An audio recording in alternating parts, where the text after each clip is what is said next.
Marqué l'actualité. Au petit matin du 12 mars 2003, le réveil a dû être bien difficile pour les ministres de la Justice et de l'Intérieur, Dominique Perben et Nicolas Sarkozy.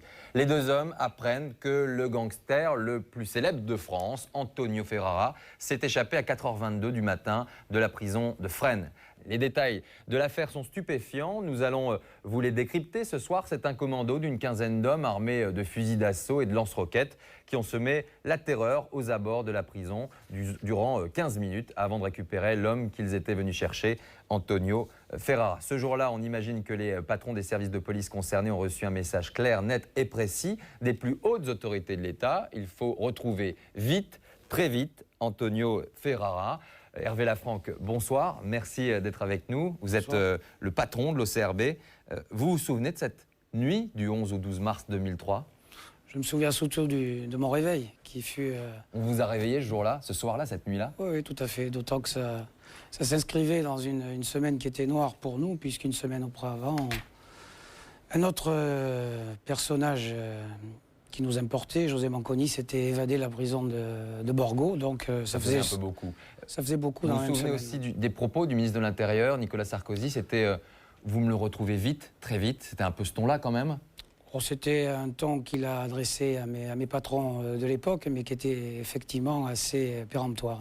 Alors c'est ce qu'on va voir tout de suite en images, et puis la suite, en tout cas l'arrestation d'Antonio Ferrara, le parcours de Ferrara, son évasion spectaculaire, sa cavale. Alors qui sont ces hommes qui ont pris le risque de cet assaut quasi militaire contre la prison de Fresnes il y a un peu plus d'un an? Comment vous, les enquêteurs, avez retrouvé la trace de celui qui est devenu au fil des ans l'ennemi public numéro 1 presque? Enfin, qui est donc cet Antonio Ferrara, alias Nino, alias Souco? L'enquête de ce soir est signée Delphine Cargaillan et Emmanuel Fauconnet.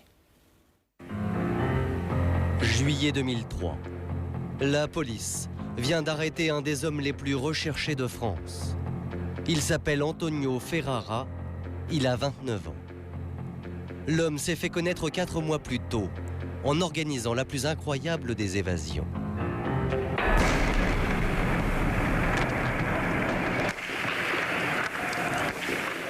Personne ne pensait que les murailles de Fresnes, un jour, seraient attaquées. Antonio Ferrara, c'est un garçon qui n'est pas fait pour rester enfermé. Là, c'était une véritable opération commando. Personne ne pouvait rien faire.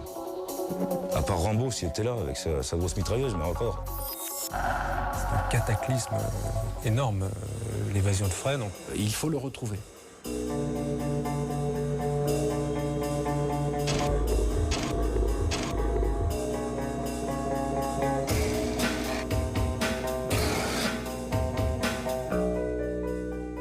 Ferrara a une palette de qualités qui le mettent largement, à mon avis, au-dessus de Messrine.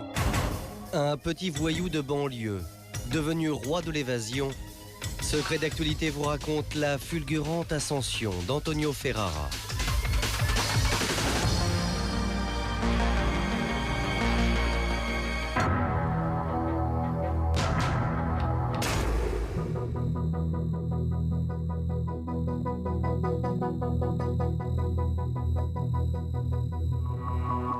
Voici le visage d'Antonio Ferrara. Il a 28 ans et en ce printemps 2002, l'individu est recherché sur tout le territoire. On le soupçonne d'être impliqué dans une série d'attaques de banques et de fourgons blindés. L'homme est considéré comme très dangereux. C'est même une figure emblématique du nouveau banditisme. Ferrara est un petit voyou qui est en train de faire la conquête du milieu et des grands voyous. Tout commence en 1983. La famille Ferrara quitte l'Italie pour la France et s'installe cité Gabriel, un des quartiers les plus sensibles de Choisy-le-Roi, au sud de Paris. Il arrive dans une cité où même s'il n'y avait pas eu Ferrara, c'était déjà chaud, quoi. Choisy, Vitry sont des lieux un peu malheureusement historiques du braquage en Île-de-France. La banlieue sud, c'est une banlieue très dure depuis très longtemps, depuis en effet les années 70 et peut-être même avant. Antonio est âgé de 10 ans. Avec ses parents et ses 6 frères et sœurs, il habite au dernier étage de cet immeuble. Dès le départ, sa famille doit faire face à de grandes difficultés. Le père va vendre des pizzas dans un camion ambulant. aidé par ses fils et un peu plus tard par Antonio. Ils sont venus en France, c'est pour travailler, c'est pour essayer de trouver du travail, parce que là-bas, ils ne travaillaient pas. Et ils ont eu du mal à s'adapter. Ferrara quitte l'école à l'âge de 16 ans. Très vite, et en dépit de sa taille, il va devenir un petit caïd. Le jeune homme mesure 1,63 m et pourtant, il va parvenir à se faire respecter dans sa cité. Ferrara a une personnalité qui fait qu'on le respecte, comme un acteur s'impose à l'écran. Antonio Ferrara va se faire plein de petits copains qui vont devenir des complices.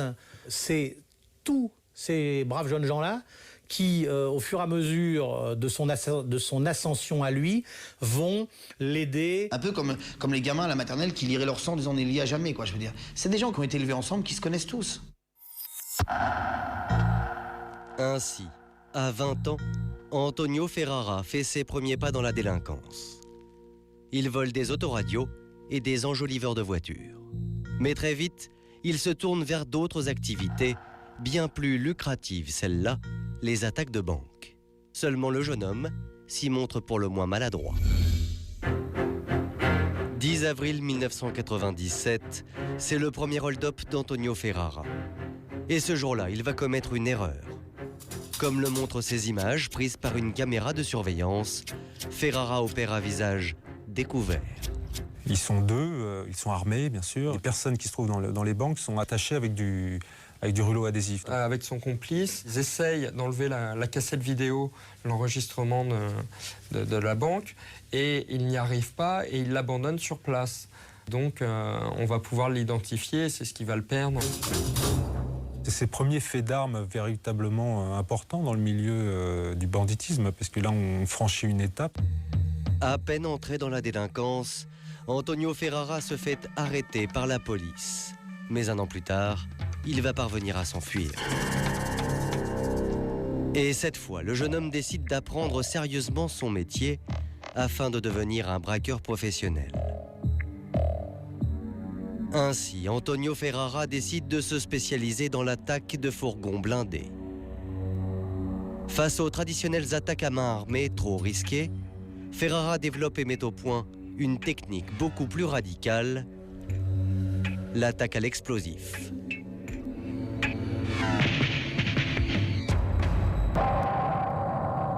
Il est parfaitement autodidacte en la matière. Il s'est formé lui-même à ces techniques d'explosifs. Il a été vu à plusieurs reprises dans des casses auto en train de s'exercer sur des carcasses de camions. Et dans ces casses auto, Antonio Ferrara perfectionne un procédé infaillible. On l'appelle la technique parabole. La charge de plastique est recouverte par une parabole ou un simple cadre pour concentrer l'effet de souffle. Cette méthode devient la signature d'Antonio Ferrara. Il y a un enquêteur, il y a quelqu'un de la PJ qui m'a dit, de toute façon c'est pas difficile, quand on arrive sur une attaque de fourgon blindé attaqué à l'explosif, si ça a bien pété, si le trou est beau, si les bifetons n'ont pas cramé, eh ben Ferrara était là. Voilà. Antonio Ferrara est devenu un as de l'explosif. Mais en plus, il possède une qualité précieuse.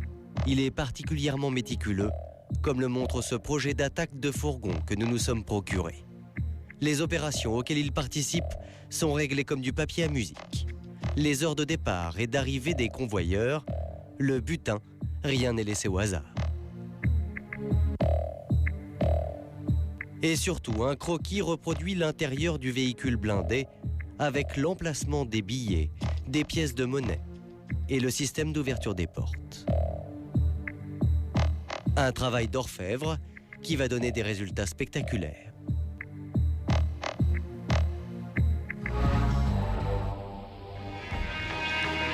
À la fin des années 90, les attaques de fourgons à l'explosif se multiplient. Et bien souvent, les policiers croient reconnaître le style Ferrara.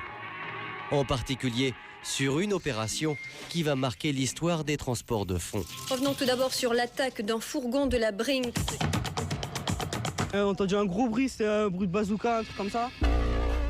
Ce jour-là, à Gentilly, en banlieue parisienne, une dizaine d'hommes déguisés en policiers va mener une incroyable opération commando pour s'emparer d'un énorme butin. Gentilly, c'est pour la première fois de la sauvagerie en pleine rue. C'est un modèle du genre, cette attaque. C'est toujours dans un coin de mémoire, c'est gravé. Nous avons retrouvé un des convoyeurs de fonds. Il s'appelle Dominique Rouault. Ce 26 décembre 2000, à Gentilly, avec ses 2 collègues, il a pour mission de transporter 40 millions de francs. Quand on a chargé le butin, on sort du siège CIC, il y a un sas, et on tourne sur la droite en direction du périphérique. Et à 50 mètres, on s'aperçoit qu'il y a un camion qui vient nous couper la route.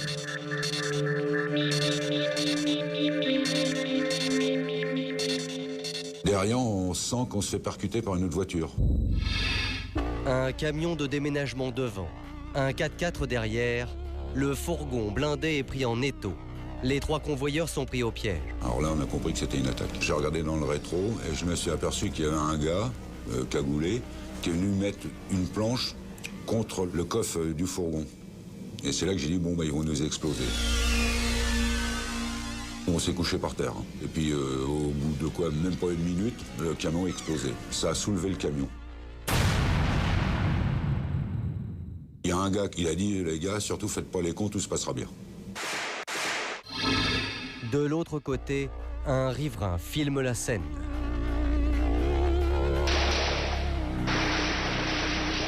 Les malfaiteurs n'ont plus qu'à emporter les sacs de billets jusqu'à leur véhicule.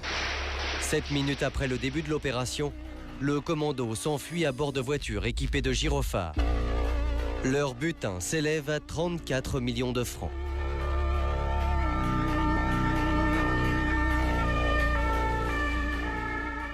Là, c'est une bande organisée, bien calculée, chronométrée, chacun son boulot. L'enquête conduira les policiers sur la piste d'Antonio Ferrara. Le gangster est soupçonné d'avoir été l'artificier de l'attaque de Gentilly. Antonio Ferrara n'a que 27 ans et déjà un palmarès inquiétant. Activement recherché, les policiers vont très vite le localiser car l'homme a un point faible. Il est resté fidèle à la banlieue sud et à sa famille. Ferrara est toujours resté très fidèle à ses racines, à Choisy-le-Roi, à la cité Gabriel. Il a besoin pour vivre d'être, je pense, dans son milieu naturel, d'être avec les gens comme lui qui viennent de cité, quoi. D'anciens amis d'enfance qui nous disaient, on le croisait à Tismons, il faisait son jogging, il vivait avec une jeune femme à ce moment-là. 12 juillet 2002, Antonio Ferrara est arrêté à Athis-Mons, dans la banlieue sud de Paris, à quelques kilomètres des lieux de son enfance. L'Italien est écroué à la prison de la Santé à Paris. Il sait qu'il risque de passer ses 20 prochaines années derrière les barreaux. Alors, il n'a qu'une idée en tête, se faire la belle. Et pour cela, le truand va utiliser là encore ses talents d'artificier pour organiser la plus incroyable des évasions.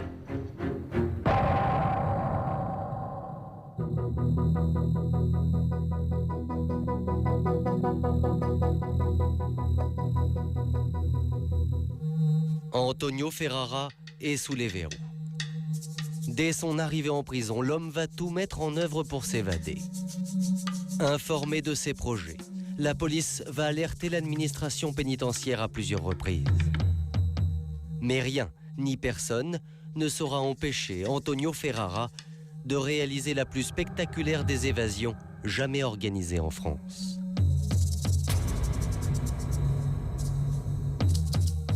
On a l'impression d'être dans un film de guerre, au milieu d'un film de guerre, quoi. Une opération comme ça, c'est comme une attaque de fourgon blindé. Faire sauter un mur de prison, je ne l'avais jamais vu ni entendu. Ce qu'ils ont fait là, c'est les champions du monde. 5 septembre 2002. Nous sommes à Paris, prison de la Santé. C'est la première tentative d'évasion d'Antonio Ferrara. Cela fait 2 mois à peine que le gangster est derrière les barreaux et ce jour-là, les gardiens ont reçu l'ordre de fouiller sa cellule. Il y a une fouille qui est faite dans la cellule de Ferrara. Au total, on doit avoir 500 grammes d'explosifs et 6 détonateurs. Il raconte qu'il est arrivé, que c'était dans la cellule et qu'il ne pouvait pas le savoir parce que c'était bien caché. Immédiatement, Antonio Ferrara est donc transféré dans une autre prison à Fresnes, dans la banlieue sud de Paris. Placé à l'isolement, il est ce que l'on appelle un détenu particulièrement surveillé. Pourtant, pour ses gardiens, Antonio Ferrara offre l'image d'un prisonnier modèle. Les rapports des surveillants le présentent comme quelqu'un de très calme, qui ne pose pas de problème, dans son coin, très discret, et voilà. Il s'insère finalement très bien dans la prison. Calme, poli, posé, aucun problème. Pour autant, Antonio Ferrara n'a pas abandonné ses projets d'évasion, bien au contraire. Depuis la prison, l'artificier va solliciter des aides de toutes sortes. Grâce au parloir, il a des contacts réguliers avec ses proches. Mais ce qu'ignore l'administration, c'est que Ferrara cherche aussi des complices à l'intérieur même de la maison d'arrêt. Lorsqu'il arrive en prison, il observe tout et il essaye de détecter qui fait quoi, qui est susceptible de l'aider. Il y a des surveillants, on sait, ils sont fichés. Quand on est en prison, on sait que ce surveillant-là, il est bon à tordre. Bon à tordre, ça veut dire à la corruption. À ce jour, les enquêteurs n'ont toujours pas établi l'identité des complices d'Antonio Ferrara. 10 mars 2003. Dans 2 jours, l'artificier sera dehors. Et pour que l'opération réussisse, il a tout prévu. Le détenu occupe une cellule au centre de la maison d'arrêt. Or, pour s'évader, Antonio Ferrara doit se rapprocher le plus possible du mur d'enceinte. Alors, il va parvenir à se faire transférer ici, au quartier disciplinaire. Les prisonniers l'appellent le mitard, et à Fresnes, tout le monde le sait, c'est le point faible de la prison. Le quartier disciplinaire à Fresnes se trouve en gros à une dizaine de mètres de la voie publique. À mon avis, c'est le meilleur endroit pour venir se faire arracher. Et pour aller au mitard, Antonio Ferrara le sait, il y a un moyen tout simple, il suffit de désobéir. Alors ce lundi 10 mars 2003, à la sortie d'un parloir, le détenu modèle va refuser la fouille à corps. Une infraction au règlement qui l'envoie aussitôt au quartier disciplinaire. Le moindre refus est sanctionné, surtout de la part d'un individu comme lui. Il va retourner le règlement de la prison à son profit. Le compte à rebours a commencé. Non seulement Antonio Ferrara se trouve désormais dans le bâtiment le plus proche du mur d'enceinte, mais en plus il occupe une cellule bien particulière, la cellule numéro 9.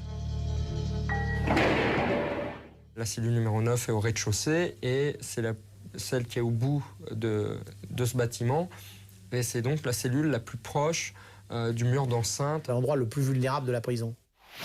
Au bon endroit, au bon moment, Antonio Ferrara s'est joué de l'administration pénitentiaire.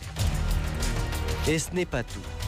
À l'intérieur de sa cellule, un téléphone portable et des explosifs attendent le futur évadé. On ignore à l'heure actuelle comment il se les est procurés, comment ça arrivait dans sa cellule. Vraisemblablement, c'était caché dans les toilettes. Il a un téléphone portable au mitard. Il faut arrêter que ça soit du shit, de l'explosif, des téléphones portables, c'est la même chose. Les prisons sont des passoires. La nuit du mardi 11 mars 2003, dans sa cellule du quartier disciplinaire, Antonio Ferrara est un homme déterminé. Muni d'un téléphone portable et de 500 grammes d'explosifs, une dizaine de mètres le séparent désormais de la liberté. L'administration pénitentiaire a été totalement manipulée. Et pourtant, elle était informée de l'imminence d'une évasion. On ne dise pas, on ne pouvait pas imaginer que vous avez un service de police qui ne cesse de dire à l'administration pénitentiaire, attention, Ferrara, il y a toutes les chances qu'il essaie de se faire la valise, que ce soit de la santé, de Fresnes ou d'ailleurs. 12 mars 2003, 4h15 du matin. Fusil mitrailleur en main, un commando d'une dizaine d'hommes cagoulés et vêtus comme des policiers s'approche du mur d'enceinte. Surveillant à la maison d'arrêt, Christian Bouchot habite à moins de 10 mètres de la prison. Je me suis levé déjà, j'étais vers la fenêtre. Bon, c'est là que j'ai vu les gars qui étaient en train de tirer. Ils avançaient un peu comme des commandos, quoi, puis ça tirait sans arrêt, sans arrêt. On entendait les balles qui ricochaient, qui s'écrasaient sur le Mirador. Ces images ont été tournées par un riverain. À l'intérieur du Mirador, une jeune surveillante, en fonction depuis quelques mois seulement, est impuissante. Elle ne peut absolument pas répliquer. Puisqu'elle était en permanence confrontée à des tirs nourris de Kalachnikov. Pendant ce temps, un malfaiteur va se charger de l'objectif principal de l'attaque, la porte de service de la prison. Et pour cela, il va utiliser la fameuse méthode Ferrara. C'est opération fourgon blindé, mais avec la porte de la prison. L'artificier du commando s'approche de la porte chantier. Il place une charge explosive qu'il fait tenir à l'aide d'un cadre.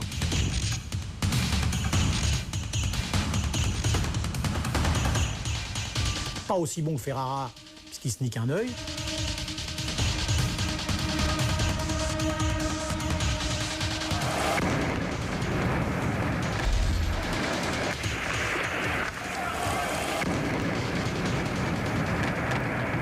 La première explosion, ça a tellement soufflé que ça a ouvert les fenêtres de ma chambre.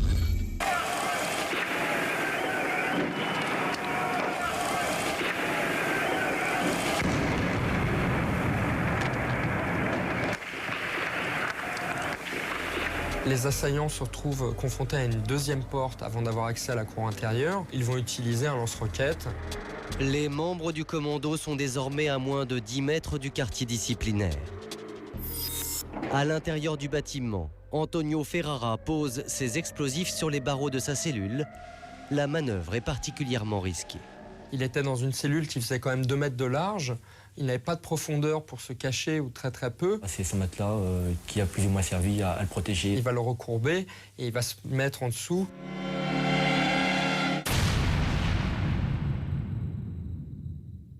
Le souffle a dû quand même, s'il ne l'a pas blessé, il a dû le rendre pour le moins un peu groggy. Il a été plus ou moins titubant. Il y a beaucoup d'artificiers qui se seraient grièvement blessés.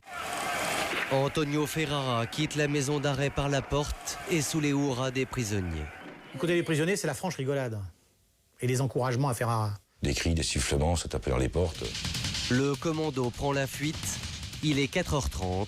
L'opération est terminée.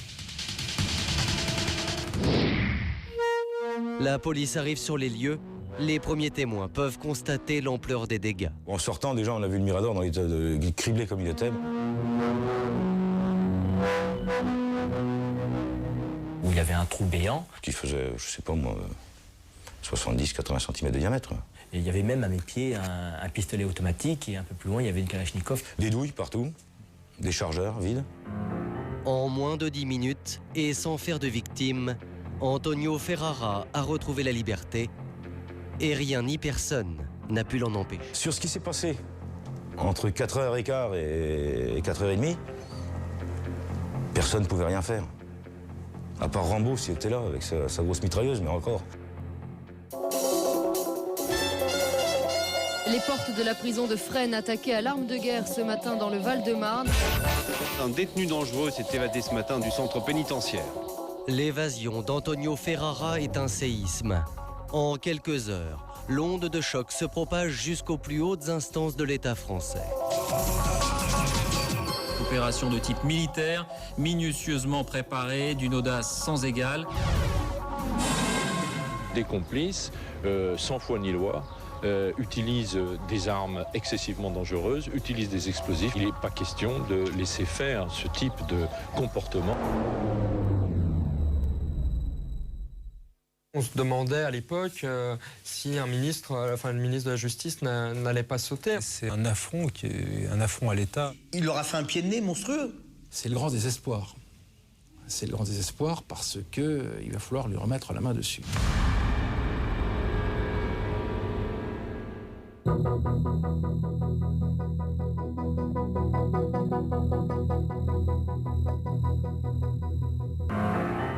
L'incroyable évasion d'Antonio Ferrara est vécue comme une humiliation par les autorités françaises. Plus que jamais, l'homme doit être au plus vite arrêté. Et pour le capturer, les services de police vont travailler 24 heures sur 24. Rien ne sera laissé au hasard pour mettre la main sur celui qui se croit désormais insaisissable. Il faut le retrouver. Pendant les 4 mois qu'ont duré la cavale, si on était un bandit, qu'on n'avait absolument aucun lien avec Antonio Ferrara, on était relativement tranquille. Des instructions ministérielles sont données. Avec une pression constante de l'État pour obtenir des résultats, quoi, et rapidement.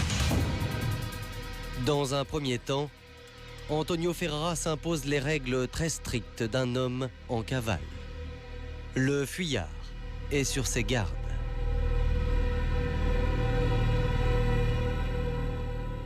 Il faut jamais se relâcher en cavale. Faire confiance à personne. Changer souvent de domicile, pas rester trop longtemps au même endroit. Seulement voilà, Ferrara n'est pas assez prudent. Il passe sa vie au téléphone et cela va lui jouer des tours.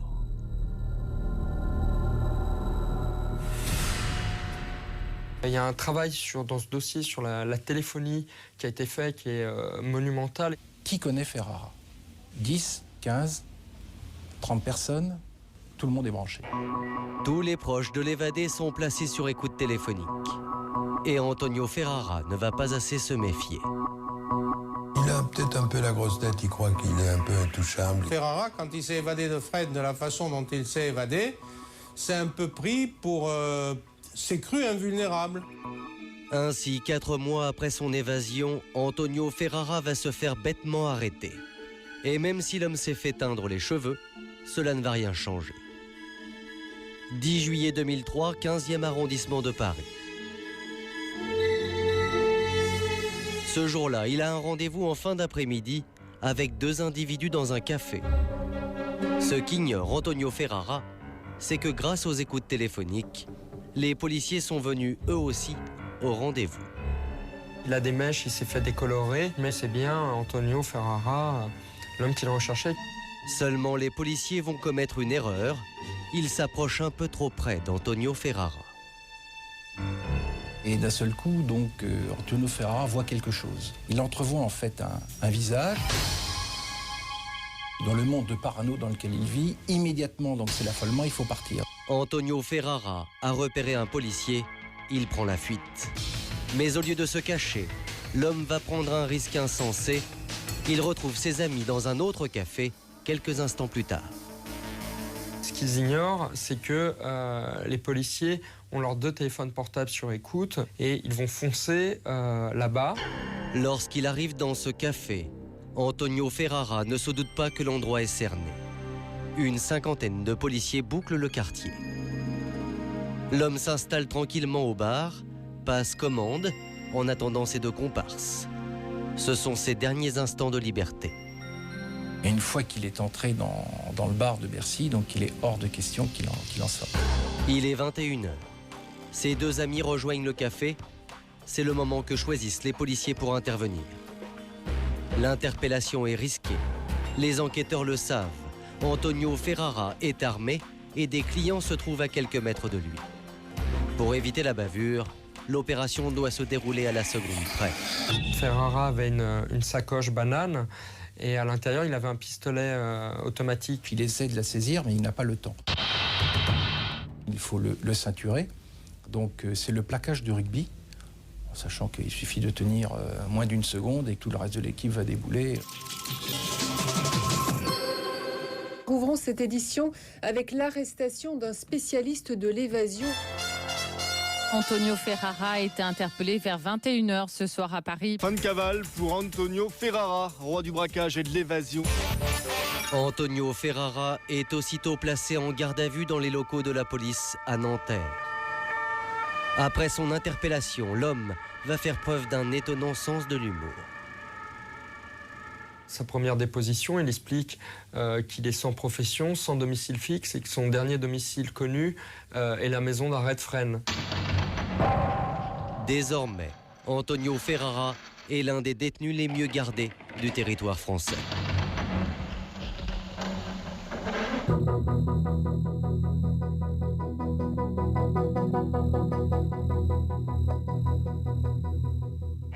Depuis 1 an et demi, Antonio Ferrara est détenu à Fleury-Mérogis, dans la banlieue sud de Paris. Maintenu à l'isolement, il fait désormais l'objet d'une attention constante de l'administration pénitentiaire. Il est vraiment à l'écart, il a un régime tout à fait particulier. Il dit lui-même, à Fleury-Mérogis, je suis isolé des isolés.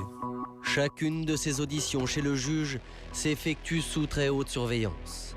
Le palais de justice de Créteil devient alors le théâtre d'un déploiement de sécurité spectaculaire. L'objectif, empêcher Antonio Ferrara de s'évader une nouvelle fois. Antonio Ferrara, c'est un garçon qui n'est pas fait pour rester enfermé. Il ferait n'importe quoi pour recouvrer la liberté. Il a encore le temps de s'évader, il a encore le temps d'attaquer d'autres fourgons, il a le temps de se faire reprendre. Il est 31 ans, donc il a encore une page d'histoire à écrire, la sienne. Antonio Ferrara est déjà condamné à plus de 20 années de prison. L'artificier encourt la perpétuité pour son évasion de la prison de Fresnes.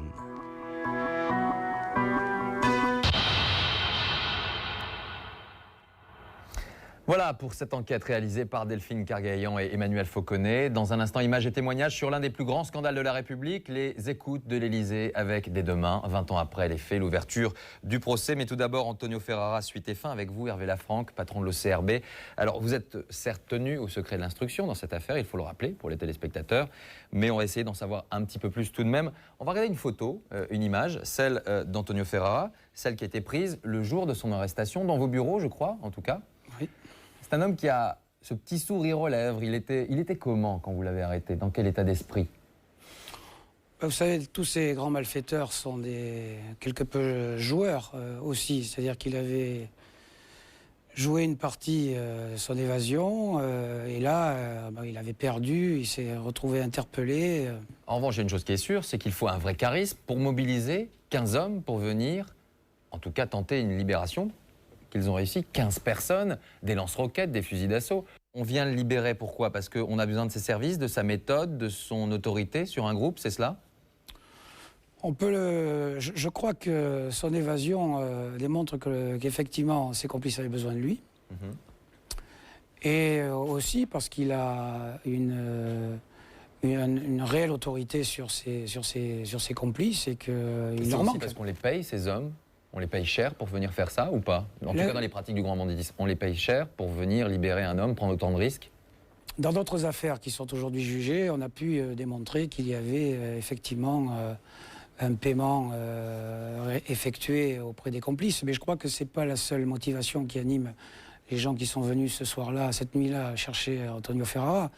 Il y a non seulement de l'argent, mais il y a aussi de l'amitié, il y a aussi de la fidélité. Il y a aussi le besoin d'avoir recours à quelqu'un qui est un type intelligent et qui fédère autour de lui. Antonio Ferrara, on l'a vu dans le reportage, il avait des explosifs dans sa cellule. Un portable dans une prison, apparemment, on a l'habitude de dire que c'est classique. Mais alors des explosifs? Écoutez, pour moi, que ce soit des explosifs, a fortiori des explosifs, mais un portable, c'est pas classique du tout. C'est-à-dire qu'on ne devrait absolument pas avoir ça dans une enceinte sécurisée. Maintenant, force est de constater qu'on les retrouve. Et que non seulement on les retrouve, mais en plus, il est vraisemblable de penser qu'il les a utilisés. Alors oui, il a fait effectivement exploser sa cellule pour pouvoir sortir. Donc ces explosifs, ils n'arrivent pas n'importe comment. Il faut des intermédiaires. L'enquête aujourd'hui n'a rien donné. Enfin, en tout cas... Vous comprendrez que sur ce plan-là, je ne puis m'exprimer clairement. Juste, on va finir. Antonio Ferrara, il rêve que d'une chose aujourd'hui, vous l'avez dit, parce que c'est dans son tempérament, c'est de se faire la belle une nouvelle fois. Il a 30 ans ou 31 ans. Ça va se jouer comme ça pendant des années. Je m'évade, je le rattrape, je m'évade. Moi, je souhaite que la sagesse le rejoigne et qu'il comprenne qu'avec toutes les erreurs qu'il a pu commettre par le passé, la justice va passer et qu'il va rester, il doit rester un certain nombre d'années derrière les barreaux. Enfin, en tout cas, je le souhaite. Vous parlez de sagesse. En revanche, sur le plan de la sécurité, est-ce que les prisons sont aujourd'hui assez sûres? Ce que je sais, c'est qu'on a énormément travaillé avec l'administration pénitentiaire. Parce qu'il y a eu les hélicoptères, il y a eu Joseph Manconi, il y a eu effectivement Antonio Ferrara. Je pense qu'aujourd'hui, il est de plus en plus difficile de s'évader de cette façon. D'autant qu'à l'époque, on s'attendait à ce que quelqu'un sorte d'une prison. On s'attendait peut-être peu à ce que quelqu'un ou un commando pénètre dans une prison. Antonio Ferrara, aujourd'hui, selon vous, il ne s'évadera plus? Écoutez, je ne lis pas dans le mar de café, je n'ai pas le recours à des voyantes, donc je serais bien normal de vous répondre avec précision. En revanche, on peut être inquiet, effectivement, quand on voit qu'il y avait des explosifs et qu'on imagine bien qu'il faut bien des soutiens à l'intérieur même de la prison. On a beaucoup parlé des gardiens de prison qui auraient pu lui faire parvenir ces explosifs. Vous savez, je pense que ce n'est pas arrivé dans sa cellule par l'opération du Saint-Esprit. En tout cas, ceux qui le croient ne font pas le même métier que moi. On l'avait vu en tout cas à l'époque déjà avec Jacques Messrine. Tout à fait. Aujourd'hui, arriver à incriminer telle ou telle personne, c'est autre chose. Il est évident que ces explosifs ne sont pas arrivés seuls dans cette cellule. Et on aura les réponses un jour, vraiment ? Je pense. Je pense. Merci en tout cas d'être venu sur le plateau de Secret d'Actualité.